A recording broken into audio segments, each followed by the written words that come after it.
You should get a cup of Welcome Joe. to the Business Unscripted podcast. We're here to share real-life insights, practical strategies, and the honest lessons that we have learned from our own mistakes because, frankly, we have been in your shoes. So whether you need help with operations, accountability, financial knowledge, sales, or maybe just getting your mindset right, we are here, and this is the right spot for no-fluff conversations and tools that work. So grab your favorite cup of Joe. Let's jump into the show. All right, everybody, and welcome to another Friday morning, and grab your favorite cup of Joe. Let's jump into the show. I don't have a cup of Joe today because of the fact we are on the road again for another tournament, last tournament of the year where we're out of town, and apparently this place doesn't really have a good, we're at an Airbnb. They don't have coffee makers, so the first thing I will be doing after we end this show, if I want a happy fiance as well as for myself, is going and to the nearest Starbucks and getting us some coffee. But hopefully you have a good cup of Joe. Welcome back to another episode. If you're a business owner and you, or maybe you're an inspiring business owner and you have any questions, any thoughts, you're in the right spot because we on this show share our experiences, our pains, our struggles, our obstacles, and then the things that we've done in our own businesses that have worked, some things that don't work, but also things that we have shared with our clients, our strategies, different things that have worked in their businesses as well. So we're glad that you're here. If you ever have any questions, feel free to drop them down below in the comments, or you can email us or reach out to us at any one of the social platforms where you're watching this episode. But let's jump into it. So Duarne, welcome back, sir. How's things? It's been a few weeks since you've joined us. How you doing? It has been a few weeks since I was able to grace your screens and join you on the podcast. It's been a very, very busy few weeks, and also a little bit of a traumatic few weeks with some localized flooding related issues, and making sure we can sandbag enough spots around the house to stop the water flowing into the house. So we managed to get that under control, and I think we've got a more permanent solution in place now, which is great. So I can stop stressing every time the rain comes, especially considering we only have 2 seasons in the Philippines, hot and rainy. So monsoon season is not fun, especially when there's typhoons lingering nearby. But yeah, other than that, it's been a lot of work. Lots of hiring, recruitment, interviewing, and project preparation, onboarding, all that fun stuff that you completely underestimate how hard it is to do for a few people, let alone, well, we did 7 in one go, as well as an extra couple of hires on top of that a few days before for different roles. So definitely not something we're aspiring to do again in any time in the near future. We'll space them out a little bit, I think. But hey, look, you know what? You got to do what you got to do when you're hustling. I love it. I mean, what's from that experience, what's the biggest maybe lesson that you learned for yourself? Doesn't matter how much preparation you do, there's going to be something you forget. There's going to be something you miss. And if it's a collaboration with others, it can be one thing that they don't get done right or doesn't get, is forgotten, that can actually be what stalls your efforts as well. So yeah, my retake on it is checklist. Just have your checklist. Every department, get your checklist, master checklist, go through, solve your problems, get it all out. Thank God for AI's amazing documentation capabilities now.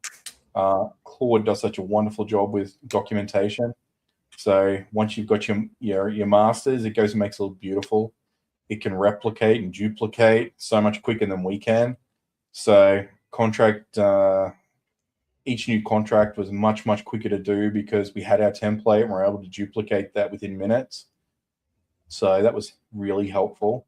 But yeah, we've learned a lot of good things. We've got some great systems in place now as well. So there is an opportunity potentially in the future for another, it depends, between 4 and 12 people that we'll be bringing on for the project within the next 6 to 12 months. So yeah, we'll just we've decided we're going to put in some better processes for that. But we're really excited. You brought up an interesting point that I think a lot of people should begin to consider, not just an onboarding, but just any part of their business, right? Is the checklist. Like what are the things, what are the processes or the systems that you guys are doing on a regular basis? And not just for yourself, but the ultimate goal is that you're bringing somebody into your business eventually, whether it's a new employee, new something, manager maybe in the future. But those checklists are what's going to tell them exactly what needs to be done. And I think we've talked about it a lot on the show, right? Where it's about, getting everything out of your head and onto some sort of documentation so that you don't have to be the one to do it every single time, all the time. And I think checklists are a first step in that. Absolutely. Well, we had an experience with a problematic staff member probably over the last month for one of our clients, and it was a bit stressful for the client as well as for us. One of the scenarios in that was client had gone through and checked their SOP documentation only to find out that there's notes in it like, go look at this video. Well, guess where the video was? Stored on the local machine of the individual who was meant to have uploaded it. The video had not been transcribed. Video had not been turned into an SOP. Right. So can you imagine trying to train someone else up on that skill set without that documentation in place? He personally had been entrusted that work to this individual. That individual had given false indications that the work had been done. Clients were happy with the rapport. So from a client point of view, there was no concern. But behind the scenes was where all the documentation fell apart. And it was just a very stressful situation when it all became very evident to the client, and they noted it and then trying to scramble to fix it and start a new staff member who came in as a replacement to that particular previous staff member. Now in that situation, was there a checklist in place or some sort of simple? This is the interesting thing. There was a checklist, but each part of the checklist had an SOP that sat behind it. Now, in this particular scenario, the SOP, the standard process behind it, wasn't kept up to date. So things have changed, adjustments have been made. So whilst the checklist was okay, the rest behind it wasn't, which is interesting because we had a slightly different scenario about 2 months before for another client who he had 2 other staff members in his team and then brought a staff member in from our team to help. And the checklists that were in place that these previous staff members or his existing staff members had created was so generic. Yet it turns out he's got 15 different sub-clients with a various variation of each of those checklists. So it needed to be created as a variation of the main checklist for each of those clients, but his staff chose to not do it, and instead in that situation kept the information in their head, thinking that they made their job safer by not sharing that information. So when the new guy comes on, can't get the information, feels like he has to start from scratch and start creating all that documentation for himself, which is a bit overwhelming for someone new who's starting in a team. But again, documentation and checklists are they're great as long as they're kept up to date. Yeah, and I mean documentation, even in bigger companies, it's never a fun process. Like it's not the fun part of business that you're going to be doing in terms of creating your systems, creating your documentations. Because I mean, I remember, in corporate, it was once a year. We would have to go through all of our SOPs, all of our, policies for the department and determine and kind of review them. And are the processes the same? Are the technologies the same? Are we doing the same process? Do we make something more efficient? Just because, you have to keep that stuff up to date, because when you leave, that knowledge goes with you, and as an owner, it's a little bit different, right? But when you leave, so when you want to go, take time away from work, right? and I've actually just had this conversation with a client last week, or no, it was this week before I left on the trip. But it was like, you have to determine when you leave, like if you go on a vacation or you take a long weekend off, like what are those things that you're continuing to do in your business that you want to pass off, and then you have to document, right? And you have to write the process of how would somebody else do this so that I don't have to, so that you can get that time away, and not have to, be head down into the business. It goes one step further than that too. If you're a small business owner, you might only have one other person in your business working with you. So if one other person has the rest of the knowledge that you don't have, or has been working on SOPs that you have created, but they've been with you for a few years now, and those systems have changed and they've never updated the documentation. You as a business owner are busy working on the business, bringing in, working in different parts of the business now, leaving that part of responsibility to that individual you've hired. You've got to take the time to make it a part of your KPIs now to keep the documentation up to date, because this stuff falls behind so quickly. I used to see it all the time from a tech industry. The amount of times you go to a knowledge base and you look at some articles and you're trying to follow the instructions, you're like, this isn't right. And that was with companies that, like you said, corporates that actually go through and check their stuff and make sure it's up to date. The problem is it's only as good as the person who's checking it. If the person checking it is making the assumption that it's right because it looks right, but doesn't actually go through the process and check everything, then that's a whole different story. And, it's almost like you need to have somebody who's dedicated to doing the QA, the quality assurance of your documentation when you get to a certain size. And that's either you as a business owner or the head of your department. You got like the regulations depending on your industry too. Like we were in healthcare, and so we had a QA department where they did internal audits, they did all of that, and obviously they were the ones that drove the process and improvements of all your policies. But they were important because they were able to catch things before they became a bigger issue. Like, and obviously we were dealing with like Medicare and insurance companies and things like that. So if there was an issue, it would cost a lot of money, right, in terms of non-billables or denied bills, denied services. So on a smaller scale, you have to do it just in different ways, and a lot of times it's not because you are documenting it for somebody to come in and do it as an employee, but it's documenting it so that you understand how to build a automated system, right? Whether it's, just follow-ups when things are out, like the simple process of creating an automated response when you're out of the office to clients or whatever, to say, hey, by the way, I am out of the office. I have limited access to emails. I will respond to you sometime. If this is an emergency, please call me here, right? Or you have my cell phone if you need to call me if it's an emergency. Like that first step of an emergency response can create that necessary distance, because people are going to respect you on vacation. Like they understand you need a break. But if you don't have that part in your email, right, or in your text message or whatever, wherever they're reaching out to you, they think you're in the office, so they're like, why aren't you responding to me now? So it's like those small steps can make great improvement into your flexibility and your availability as a business owner to kind of take that space when you need it. That ties into communication, doesn't it? When you start talking about out of office messages, keeping your customers informed, like we do this all the time.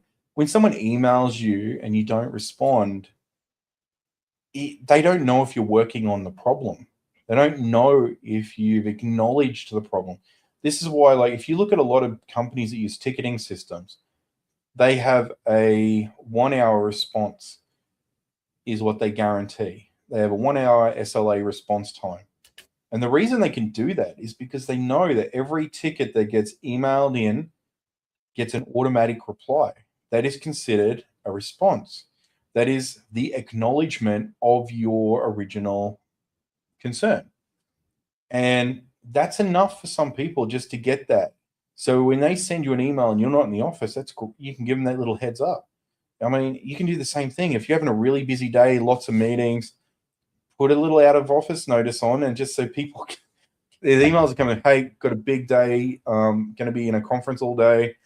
If anything emergency, hit me on instant message or give me a text message or call me on the mobile or the cell phone, and I'll try and address it for you. Or reach out to Barry over here. He can assist you if it's related to this, and Mary can assist you if it's related to that. But it's just become, when you're a one-man team, it's really, really hard. Or if you're a two-man team, it's really, really hard. But one of the biggest things we've done in the past is I used to help with, provide phone systems to my customer base in one of my previous roles. And what we would do is we'd put on the IVR where they get to select the departments, or we'd put on a simple, good voice message that actually is a little informative and gives them some options like, hey, look, can't take your call right now, but if it's an emergency, call this number and our help desk team will help you. Or if it's not an emergency, feel free to drop an email into this queue and our team will pick it up as soon as we're available. And that sort of thing, it also helped business owners stop taking all the phone calls and interrupting constantly during the day, allowing them to get more focused on their role and getting work done as well. And customers felt heard. They felt they felt like they were being able to get their messages across. They felt informed, and at the same time, they had options. That's the piece of it, right? Is that if they're outreaching you, just getting that initial response is the biggest piece. Because I don't remember where it was or something, but I remember here, it was this specific when a customer reaches out to you, right? And if you go without responding, like the worry starts to set in. Like, did they hear me? Do they understand? Are they working on my issue? Like, just think of how negative, like, because we're humans, right? So we always go to those negative emotional pieces. So it really comes down to, just giving a quick response. Hey, and we're looking into this, or here's a quick response. We're going to dive a little bit deeper on it when we have a moment, maybe tomorrow or whatever, but give you that information to them. Now they know they feel supported. That's where the support comes in. If you just leave it on red until the answers come up, they wonder if you've even seen it. And then they even, cause a little bit more stress on their end too. Just think it's happened to us, it happened to me, so even as simple as you send something and it's like, okay, I wonder, like, did they see it? Car buying experience. I just had that, where I'm just like, okay, I sent a text message. It's now been like 2 hours. Did they see it? Even a quick response back to saying, hey, like, I'm with a customer, I'll get back to you. Like, that simple, like, that message that I could have gotten back would have been greater than me sitting there wondering, okay, like, what's going on? You know what I mean? Because there was no response. Well, that's it. You're sitting there scratching your head going, well, did they get my message? Did it go to spam? Are they ignoring me? Am I not important? All these things go through your customers' heads when that happens. This is something I've trained my team on, that even if you're not able to fix the problem, just respond back and let them know you've acknowledged the receipt of the problem, you're working on it, or you've scheduled it for work. And that's enough. People just want to be updated and communicated with. And if they're updated, they take it off their checklist, because if they don't hear from you, it remains on their list. And then they have to keep following it up. All right, I haven't heard anything. Got to keep doing that. And then it becomes their onus to follow up. And if they're feeling like it's part of their responsibility to follow up, they're going to feel less supported. They're going to get more pissed off it. They're going to get upset. They're probably going to find, reasons to get annoyed, like, oh, it took 5 days. But if you were to say, hey, look, we've got to look into this. It's going to take 3 to 5 days to look at it and hopefully get to a resolution. Just letting you know that up front. Cool. All right. I have an expectation. And if you want to see how real that is, I see it with my son all the time. Whenever we order something and he looks at the due date and they put in 17th to the 24th, he's there waiting on the 17th. Is it here yet? Is it here yet? It's like, well, no, he said up to the 24th. So every day after that becomes he becomes very impatient. Right. And, most people are in the same position. They'll only hear the first number you give them. And if you say 3 to 5 days, just give them another update in 3 days. Hey, we're still working on this. Give us a couple more days. Good. But that really, really helps. So, I think when you go, it's good you're going on vacation, but yeah, just keep people informed. I'm terrible at this because I answer on vacation all the time. And if there's things within the business that you're doing, I think that would be right. Would be like mark them down. And this is the challenge I gave to one of my clients this week was write down everything that you continue to do in the business while you're on vacation because you feel like you have to in order to kind of move things forward. And then we'll review it when he gets back because ultimately he has employees, right? He has something. So it's like, what's behind it? Is it a lack of trust of the employees? Maybe they're at capacity, they're not able to do it. Is it an automation that can be built out to manage that? There's a lot of different sort of concepts that have to be looked at when we're talking about it. So it's not cut and dry a lot of times, like you would hope it would be. But I think ultimately, building those checklists, kind of like you went back into, and the processes, you have to get it on paper, out of your head, especially if you're looking to grow and you want to start taking time away because you want your business to work for you, not necessarily you being a slave to your business because you have to do everything because you own it. And so I just thought that was an kind of topic to take from what we were talking about in terms of onboarding and applying it to business as a whole because it's definitely an important thing too. It is really, really true. And when you do onboarding, those checklists really do help. We got so caught up that we forgot to actually send an email out to one of our previous onboarding project employees. Right. So when we went to do something which was obviously needed that prior step, and we're like, hey, do you have this ready? What? We emailed you about this at the beginning of your employment. I don't remember seeing that. Went back and checked. Oh, shit. It never got set up. Let's try it. Here, go and work on this, would you?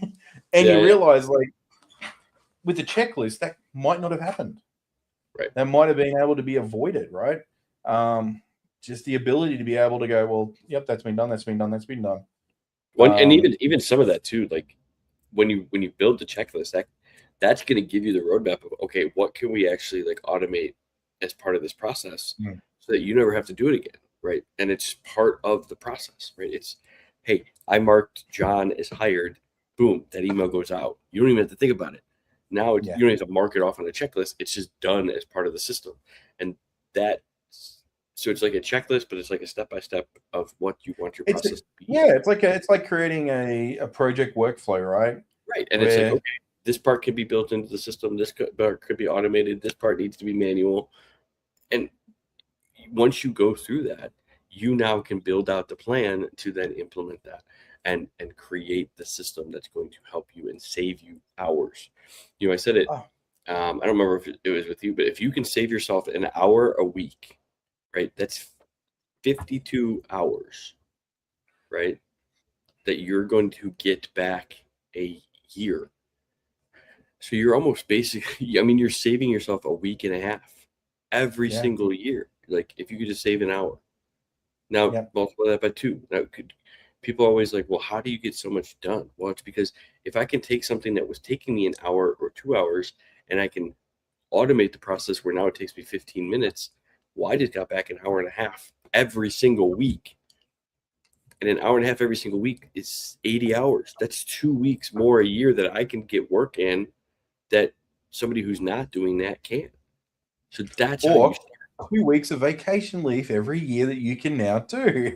or depending on, So, and that applies to not only business owners, but employees. Like if you're just an employee, like just think of what is something that takes up a lot of my time that you now can turn into a process and automate. And now you're more outcome driven than hourly driven, and free up some time there. So there's just a lot in that aspect. But absolutely. So, like one of the kind of wrap up, I think the biggest piece there, right, is build a step-by-step guide, build a checklist, and then look at it and say, okay, what can be automated? What needs to be, a person? What needs to be, maybe coordinated with your partner? Like, as you mentioned, you guys had some partners, and then, get a buy-in from everybody and then build it out. That's the biggest thing I think that you can do in your business. Oh, absolutely. I was talking to a client today. She was sharing with me that it's her and one other in her business, plus a staff member, which they've got. And the staff member hadn't been doing her part of the onboarding process. What was the result of this? Well, because the client hadn't been onboarded, she wasn't able to do the billables for the services that she was doing for the client, which meant that there was a significant amount of billable hours unable to be allocated against a client to be paid, which delayed cash flow coming in, delayed work getting documented, delayed the client knowing the work was being done, Right. all because somebody didn't follow their checklist. So it's when you start looking at these things, it's not, don't just make a checklist and then forget about it. Make sure you're actually got someone going through and checking it's being done. And there's a review system in place with this as well, because that's the other big drama that happens in business. People just go, yeah, I made a checklist 2 years ago. No one follows it. When was the last time you checked where they drop off? Right. And if they're dropping off your checklist, then there's probably a reason for it. So that's a good time to review and analyze it. Review it. Exactly. So many, so many different aspects of that aspect. So, but if that's you, take a look at that, run with it. But I think the other thing I wanted to kind of touch base on is, we were talking pre-show, and I just thought it was like an interesting topic that I don't think a lot of people understand. And that was the functionality that you were talking about, like within ChatGPT, right? So the AI pieces. And so I think a lot of people, especially because ChatGPT is the more relative, easy to understand name within the industry. So I still think there are a lot of entry-level people, not entry-level, but just a lot of people using ChatGPT. So walk us through, what was you were telling me about this functionality and how you use it. Yeah. And because I don't use ChatGPT in a way that you do. So yeah, well, I mean, like, I jump between multiple agents, multiple platforms, but ChatGPT, it's been my go-to from the beginning. And I'm pretty happy with it still for the majority of my work each day. Right. Claude's really good for making stuff look pretty. So that's what I use it for. So one of the things that I discovered recently, and it might have been around for a little bit longer, but I haven't really used it before. But a lot of the times when you're doing a chat, you tend to maybe start a chat and then start a new chat in the same chat. Right. Or you will get lost on a tangent and go, oh shit, I've got so much context in here that's completely irrelevant now. I really want to just focus on what was talked about 6 chats ago on the same thread. So there's this really cool little function you can do. When you go into ChatGPT, you bring up the bottom of you get little icons at the bottom of the actual last message. And that message there, my camera's deciding mine of its own here at the moment. It's got like your copy, your thumbs up, your thumbs down, your source, and also the ability to refresh. But then you get these 3 little dots. These 3 little dots is your more actions. And one of those functions is called branch into a new chat. What that does is it takes all the context prior to that portion, pushes it into a new chat, fresh, with all that history and understanding of that chat up to that point, and allows you to carry on the conversation at that point. So from my example that I've been using it for recently was I'm using it to create a fundamental understanding of a marketing plan, for example, with my back and forth. Once I've got that foundation down for the business that I'm working on, I then want to work out a brand strategy. I want to work out a logo. I want to work out content for the website. I want to work out a social media plan for that. Now, if I do all of that in one, it's going to get very messy. It's going to get very hard. It's going to be hard to understand. And it's going to eventually just get to the point where it's just too much going on. So I've been branching out the primary information that we brainstorm, pushing that out, and then saying, hey, go and create me a brand story and be very thorough, put it into a downloadable Word document that I can pull out and edit. I want you to do it in my brand format. These are my parameters, and use all this information from prior. And then I've been playing with the intelligence levels. So I've been very impressed with the extra high, and the pro functionality in the latest 5.6 Sol version of GPT. And you guys have all probably used them as well as you start playing in Claude. If you've played with Claude, you've got Opus and all the different variations with that, and Sonnet. The more thinking it does, the longer it takes, but the better the results come out. One of the other things I've done is I've done some editing on logos and created some logos, finalized my design, then asked it to go out and create me a mono version in dark and light colors, social icon variations for profiles, and also a full color with and without, and all those logo sets with and without a tagline. Then go and put it into folders and save them in the following formats or file formats: vectors, PNG with no background, and JPEGs, right? Something would normally take a team or an individual about half a day to a day to put together. We're able to put out now in about 30 minutes based on this skill that we basically worked with on ChatGPT.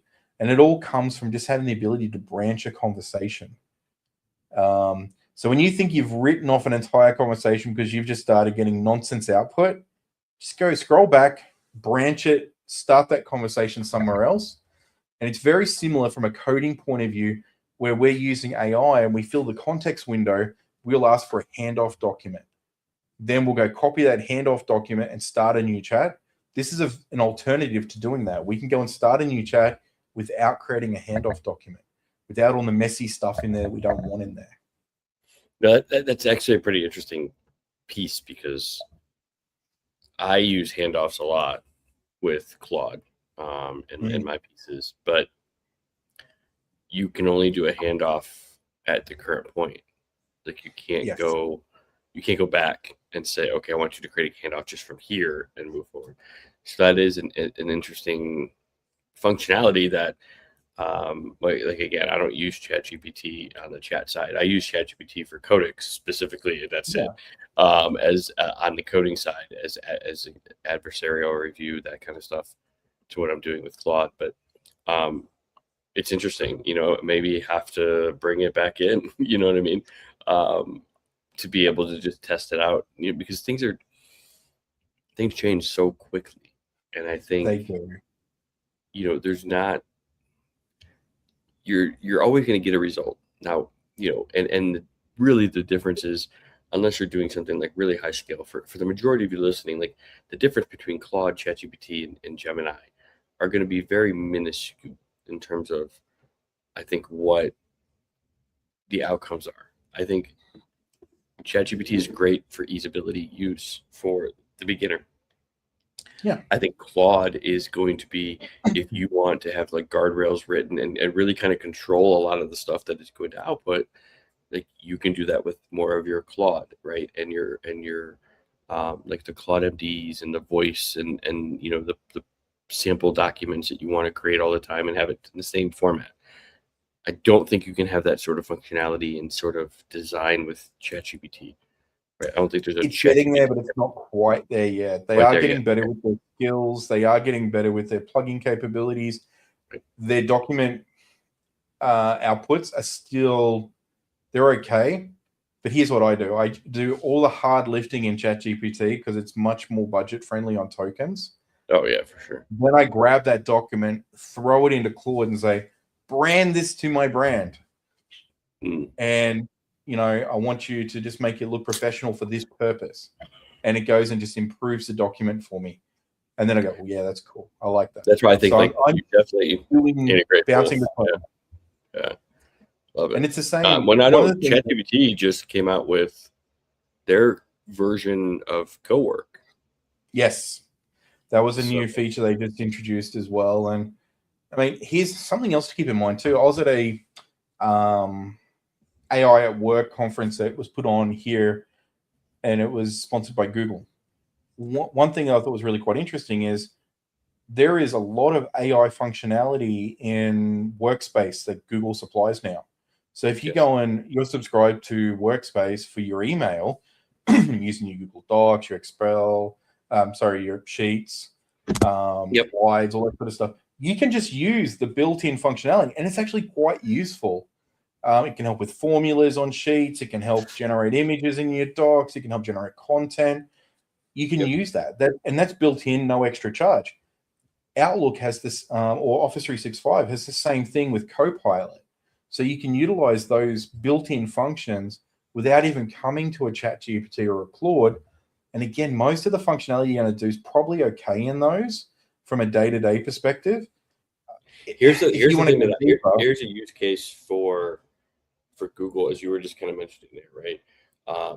So I have a client, and we need to take some information about claims that are being either paid, denied, whatever. So we use Chrome, so we have it split up on the split screen.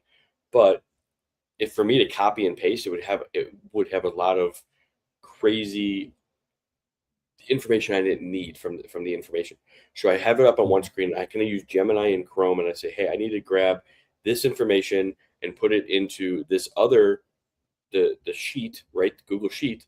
I say, it can't do it directly, but what it does is it takes the information, it matches the columns that I'm actually looking for, grabs it into the chat, and says, hey, here's the copy table. Just copy this into the Google Sheet. And so I literally say, okay, next tab's up, and boom, now all the information's copied. It takes me 5 seconds. Whereas before, if I had to go through and copy or type it in, it would take me maybe 5-10 minutes per page, where now it takes 30 seconds. And then from there, I was able to have it, because there was a lot of insurance companies suck ass. So they'll, on multiple claims, either pay or deny, or, multiple, issues for a same service date. So I had to remove a lot of the duplicate, build amounts for duplicate days that it had on multiple. So I just told it, I said, here's exactly what I need to go do into this, 250 lines of data. It went and did it. It just said, oh, okay, here, boom. And so those are the types of things that if you are using a lot of data, or you are trying to compare different things, you have all these functionalities available to you to just try. And I think so many people don't want to get it done. Well, here's a fun thing that I learned about Gemini. So let's say you've got a spreadsheet in Sheets in Google. You can use the Gemini AI on the side and ask it to build you a custom dashboard based on the information in your sheet. And it'll go and build that and give it the parameters you want to show, the type of graphs you want to show, and it'll go build it live for you as a live app with its own dedicated link that you can share to people. And you can use that in a presentation format. So you can take information from a sheet, present that in a custom looking application in a nice dashboard, give it to your staff to use, give it to, show it in a presentation, give it to a client to view. And it's so quick and easy to do now. Now, clearly that information is going to be live because it's a live mini app that's now running. And I thought was very, very surprised at the functionality of what it could do. I haven't played with that yet because I haven't had a use case for it, but I was watching them live do a use case at the presentation. I was like, that's cool. Keep that up my sleeve. That's really useful. Because I was looking at it from a point of view, if you were a project manager and you were using, say, a spreadsheet to manage your project, which some people still do, you can run a dashboard that shows the output of your project that you can use in a client meeting. As you start to go in that client meeting, you can present it. And you don't have to be a developer to build that. If it's a simple little app that you just need to be able to show a dashboard, then you can do that now from spreadsheets, which is kind of cool. Now, obviously, if it shows the wrong information and you're not sure how to get it to stop showing that information, you're going to have probably a bit of a nightmare communicating back and forth with it while it tries to figure out how to get the information. So it works best for people who understand what's in the spreadsheet to start with.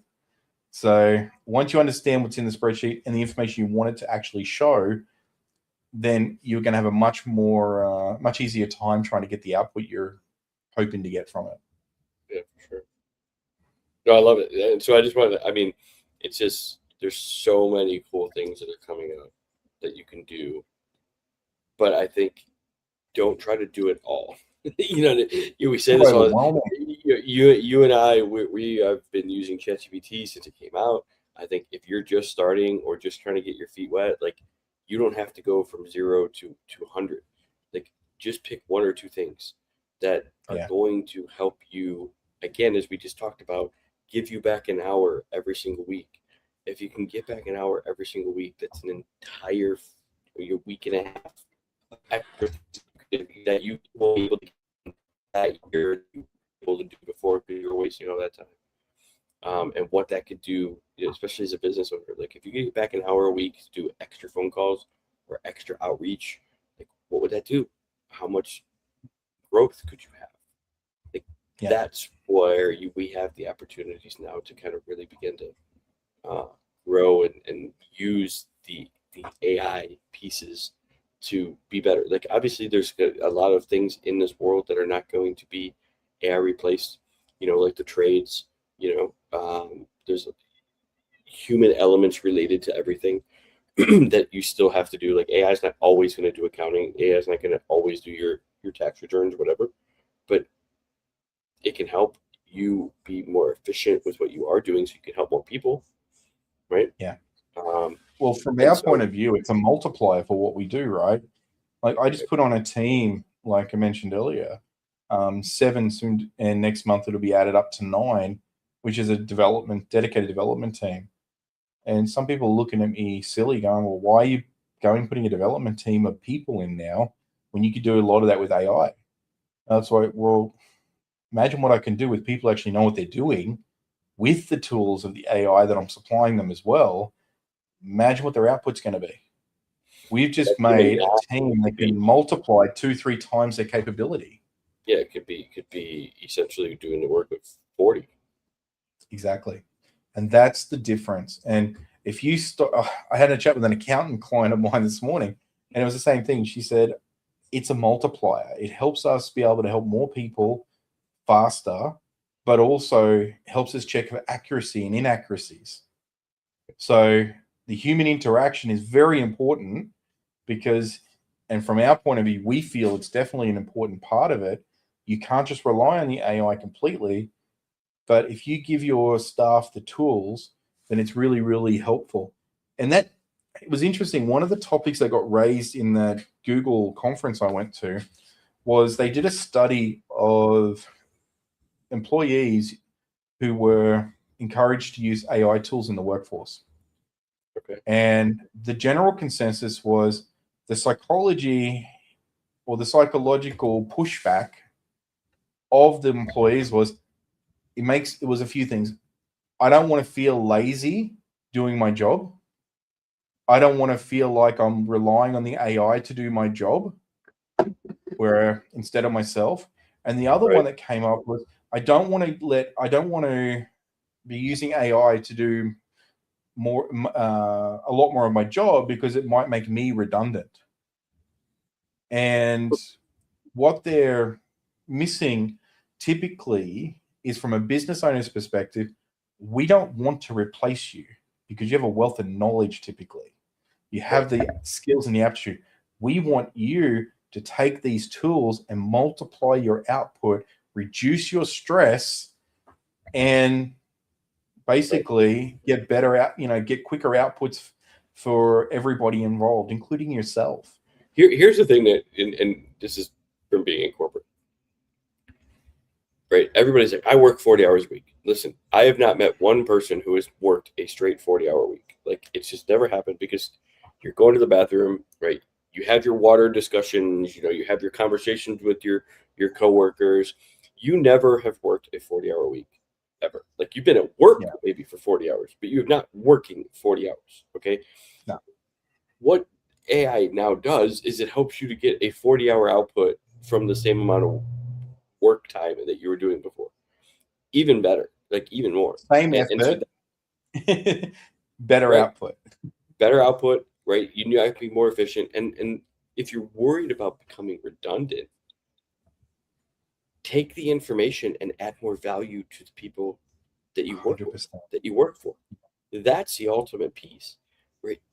You now, instead of you spending time researching and compiling, now you just become the analyst, right? Now you just become the individual that can take the information, understand what it means, and make a suggestion, make an impact. That's how we're able to use AI. And I don't remember if you and I chatted about it, but I'm using the analogy now lately with AI is that, right, people said the same thing back when the encyclopedias came out.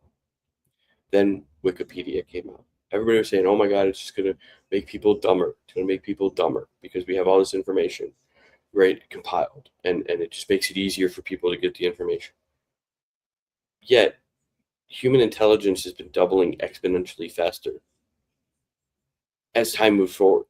So are we getting dumber, or do we just get access to more information, more relevant information at a quicker pace that it makes us able to become smarter, not dumber, right? What's smart? Is becoming smart and intelligent sitting in a library, having to read through 17 different books on a table, trying to get to the right point? No, that doesn't make you intelligent. That fills your brain with all the useless knowledge, stress. You're basically just filling out the room, just fill out the room. Why? But you can go to AI and it can go to every one of those 17 books plus 1,000 more books and get you all the relevant quotes and the information from each one of those. Now who's smartest there? I would say the person in the researchers. Yes, the most relevant. So I think you can become smarter exponentially by implementing it in every piece of your life. I think we've talked about this before. I think students need to be trained on it. How do you search better using AI versus, hey, you got to go to the library and use the Dewey number system to find all your, your books. I mean, I probably date myself when I talk about that, but still, students should be trained on it. Every single employee should be trained on it and given some tools of how they can efficiently, utilize it to make themselves more impactful in their job. Embrace it because it's not going away. That's for sure. How do you just help getting involved in so many more applications that we work with?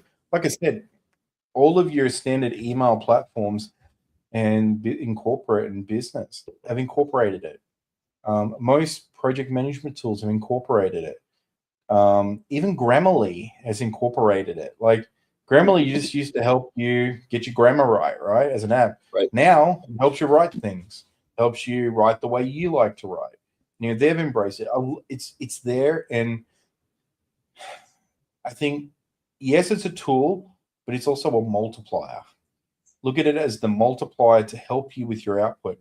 If you're currently working an 8-hour day and you want to try and reduce that down to 6 hours a day, spend more time doing something else or working on a project that's more interesting to you, it's a great way to get those extra 2 hours back, to use those to generate a way to find those extra 2 hours. Like creating a contract. A contract can be very monotonous. And yes, you can probably generate it yourself, but then proofreading that contract. What if you had a standard template and you dropped your version of the contract in and said, review both contracts and advise me if this new variation of the contract has any deviations from the original? And let it go through and do that. I mean, that can just save you. And while you're doing that, go and grab your coffee, right? Have your chat by the water fountain. Then you come back and like, guess what? I was doing something. We're seeing it in the IT industry a lot. So from an IT point of view, it's been identified by a large population of the MSP providers out there that we're going to see the drop of level 1 support from being a human to probably being a lot of automation and AI, because a lot of that information for level 1 help desk is really capable of being handled by an AI now. And then all the level 1s will start leveling up to level 2. They'll get pay increases because they're now level 2, and and they'll get more responsibility on their roles, and they'll be able to then manage and maintain the level 1 systems while doing a more interesting role, right? And more projects and things that are a little bit more interesting for them. So it's not going to replace. And it really comes down to, if you start looking at like when machines came in to start replacing people in a workforce, Right. people started doing other jobs in the workforce. So I don't think it's going to be an instant, you've lost your job, you're out. No, it just means that from a small business point of view, small business owners can be more competitive with larger corporations with larger budgets and larger staffing pools, because you now have a lot more tools to help multiply your output. Yes, larger corporations, it definitely is probably going to see an impact to them, because where they had 50 people doing the job of what 30 people with some AI tools can now do, or 20 people with some AI tools can now do, they're probably going to make the choice to make people redundant or choose something. But if we look at companies that are currently trying to do that, companies like Uber, they spent way more than their budget allowed for AI. They blew it in under 6 months. They blew their annual budget. We look at companies like Myob. I think it was one of the ones we talked about. QuickBooks, sorry. They tried to do a full AI support system. They ended up hiring back a lot of their people after a period of time because they realized the customers didn't want to deal with the AI support. So the companies that are rushing in to replace people with AI, a lot of them are failing at the moment. The ones that are doing really well are the ones that are combining the human and AI elements together at the moment. Let me ask you this, and then we can kind of wrap up. But do you truly feel like moving forward, a lot of these companies, or even small business owners, do you think that they're going to continue using things like ChatGPT or Anthropic and Claude, or do you think a lot more are going to be heavily reliant on localized LLMs, especially when they're trying to do like full workforce implementations, and then that way they know their information is not going out right to the cloud? It's an incredibly interesting conversation. I've had this conversation with quite a few MSPs and system integrators just recently. And the truth is, I started making shifts towards this probably about 5 months ago, where I started collecting localized LLM systems to start building my own local LLM solution for my team to work with, because there's a combination of problems with the current frontier models. Yes, they're incredibly good, but they're also very, very subsidized by venture capital at the moment, which means that eventually, once the population's on them and they hit their saturation point, those venture capitals want to make money again. They don't want to be spending it. They don't want to be burning it. So they've got the customer base, so they need to make money. And the only way to make money is to charge more or reduce the cost of operation, or reduce the amount of output to reduce the cost of operation. Then you got the security aspects. These are private companies in the most case. So your data's going offshore. There's no data sovereignty. Having it localized, you get a lot of data sovereignty. We just took a lot of MSPs and a lot of businesses just took everything from inside their office, their old servers, their file servers, email servers, and they stopped buying them. They put everything in the cloud. Now what we're seeing is potentially, with the introduction of localized AI, is a lot more servers going back into business sites, because they want to use those local models with the security and the data sovereignty of under their own premise, their own control. So I think there's going to be a hardware revolution coming up very soon. For a few months, right? How would somebody get started? Like if they were like, you know what, I get it. I want to just have something that's local. I don't have to pay for every month. Now, there's still usage charges, right? For localized, or how does it work? No, there isn't. No. So the way localized works is you run a local model, and you just talk to that local model, and it produces the output. So you pay for the compute. So you pay for the computer up front that does the output. So like I've got sitting next to me a Apple Studio, Mac Studio. that's got a 32 gig of memory and a fairly decent processor in it, and from Apple. And I can run a reasonable model on that for coding or for general chat or document creation locally, and I don't have to pay for any licensing. What I do is I run a free model, like Google has a model, OpenAI has a model. You wouldn't be able to run the OpenAI model on this because it's quite a heavy model, but you could run Qwen, which is a Chinese model. DeepSeek's got a model. There's a pile of different models out there that can be ran locally, and you'd be very surprised what they can actually do. They are not going to perform at the same levels of Fable or Opus. Right. You're not going to be able to generate entire websites or applications with them at this point. And the only reason is because the context window is too small, because everything gets loaded into the memory or the the video memory of the devices. And that is expensive because it's in demand.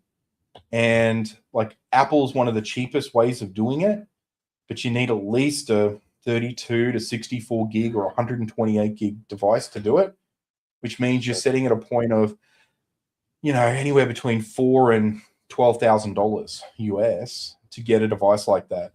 And that's only good for like one or two people to communicate with it at the same time. Yeah, I was going to say, so it's like, until it becomes more mainstream, right? It's not going to be a small business owner probably still benefits from the Claudes, the ChatGPTs, but making sure that $200 a month on the top plans is probably still a great model while they can. 100%. And the other thing to keep in mind there, and the other thing to keep in mind there, Dave, too, is when you start using localized models, you have to take into consideration the power draw, the failure potential for the devices, the maintenance of the device, the maintenance of the LMM. These LMMs are getting replaced so quickly that they might be replaced in a couple of weeks, and you might go to the new version, and it's a bit like when you patch your Windows machine and it has a fault or a bug, and then you have to roll back to the previous version.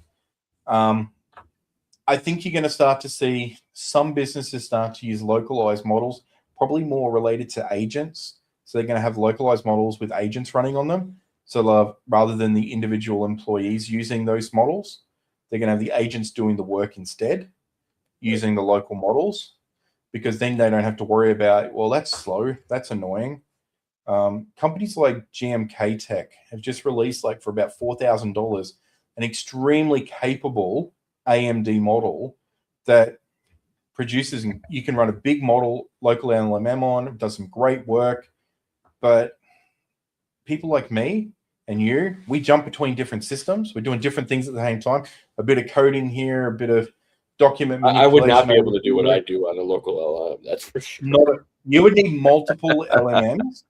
Yeah, you would need to be running multiples, which is what I'm configuring and setting up here to try and accommodate. But I mean, it's a big investment. It's in time, technology, and hardware. Yeah. There is some really cool devices coming out. Like there's a pocket devices that are about $1,500 to $2,000 that plug into your existing computer and let you do stuff offline on them and produce output. And they can switch between different models. So from a hobbyist point of view or just an individual point of view, they're great. But I think we're probably a little bit too early on the local LLM scene at the moment. The only people who are really going to start jumping ship to local LLM are probably coders. For the average business owner, stick with trying to get your best bang for the buck. I mean, there is plenty of really good frontier models. You've got Kimi, you've got Anthropic's Claude, you've got GLM 5.2 from Z.ai, you've got Minimax, you've got ChatGPT with OpenAI, you've got Gemini. Grok is from SpaceX, and Twitter is actually a pretty decent platform. And they're all reasonably priced at the moment. So take advantage of it. But I think it's a little bit like they're trying to give you a taste right now. They want you to get hooked on it. And once you're hooked on it, then you have to make the decision whether you want to keep it at a higher price, or if you're a heavy user, that's your only option. But if you're a light user, it's still not too bad. But then it comes back to that question you raised earlier. If you can save 1 or 2 hours a week, how much is that worth to you? If you're billing $150 an hour to a client or $100 an hour, then maybe spending $100 a month on a piece of a subscription to a Frontier model is not such a bad thing to get an extra hour back. Right. So, yeah, I mean, it is a question and a consideration for people to, and it's why I wanted to bring it up. I mean, I think I see bigger companies doing it. Obviously, they have the money, but you're talking investing $1 million, $2 million into their future, right? And then ongoing, maintenance and things like that to keep it updated. So for the average business owner, I think we're even still maybe 5-10 years away of having a good localized model, maybe where people can run maybe it. In terms of, I'm sure the models are going to be there. The problem is going to be the cost, and then actually having the equipment. Right. End of the year is going to be a bit of a turning point because NVIDIA released their Spark technology, which, if you go back a few years ago, that was a data center rack. Then it dropped down to a tower. Then it dropped down to the Spark, which is the size of about a Mac Mini. Now it fits in a laptop. And that model has progressed over the last 3 to 4 years down to that size. So once they get the pricing in line with that, we're going to start to see people with laptops that are very capable by the end of the year running like an AMD AI 395 chipset, right? Running on a local machine with 64 gig or 128 gig of RAM for about $3,000 to $4,000. That is a localized AI LLM device.